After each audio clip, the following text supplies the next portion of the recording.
Sinuspende nga ba ng MMDA ang odd-even coding scheme kapalit ng Fibonacci sequence?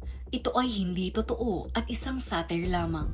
Isang Facebook post mula sa satirical page na BM News ang nagpapakalat ng maling impormasyon na sinuspende ng MMDA ang odd-even coding scheme at pinalitan ito ng sistemang nakabatay sa Fibonacci sequence. Makikita rin sa post ang isang binagong larawan ng projector screen na nagpapakita ng Fibonacci sequence. Ang BM News sa isang satirical page na kilalang naglalathala ng mga non-factual at pangkatatawan ng nilalaman. Gayunpaman, nagdulot ito ng pagkalito sa maraming netizens kahit malinaw na may tag ito bilang satire. Ayon sa impormasyon mula sa MMDA, kinansela ang odd-even coding scheme kasunod ng kautusan ni Pangulong Ferdinand Marcos Jr.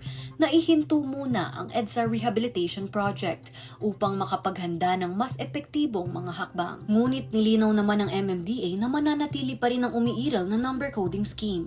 Kaya tandaan, huwag magpaloko.